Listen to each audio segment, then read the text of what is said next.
పందాల్లో ఏ పందెం గెలుస్తుంది, ఏ కోడి గెలుస్తుంది అని పక్కన పెడితే సినిమాకి వచ్చి మనం ఎంటర్టైన్ అయ్యామా, 2:30 గంటలు నవ్వుకున్నామా, పాటల్ని వైబ్ అయ్యామా, క్యారెక్టరైజేషన్స్ ఎంజాయ్ చేసామా, మన హీరోస్ మనకి వింటేజ్ లుక్లో కనిపించారా లేదా, ఇది ఈరోజు సినిమా పరిస్థితి. సో కొత్త కథలు లేవు, కొత్త కథల కోసం వెతక్కండి, దొరకవు. కొత్త కథల్ని పక్కన పెట్టి కొన్న కథల్ని కొత్తగా చూపించారా, మనం ఎంజాయ్ చేసి నవ్వుకున్నాం అనేది సినిమా కింద చూడండి. సో అలా చూసుకుంటే ఖచ్చితంగా మీరు సినిమా వైబ్ అవుతారు, ఎంజాయ్ చేస్తారు. సో అలా నాకు నచ్చిన సినిమా భర్త మహాశైలకు విజ్ఞప్తి. సో రవితేజ గారు వింటేజ్ లుక్ చాలా బాగా అనిపించింది.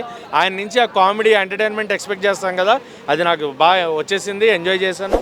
అండ్ వెన్నెల కిషోర్ గారు, సునీల్ గారు, వాళ్ళిద్దరి మధ్యన, ఎందుకంటే సునీల్ గారి నుంచి కామెడీ మిస్ ఉన్నాం. సో ఆ కామెడీ నాకు వచ్చేసింది.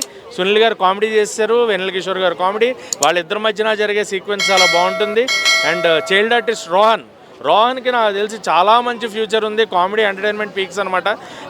ఏ ఎంటర్టైన్మెంట్ లెవెల్లో కూర్చుంటాడో నాకు తెలియదు, కానీ he's very good at entertainment.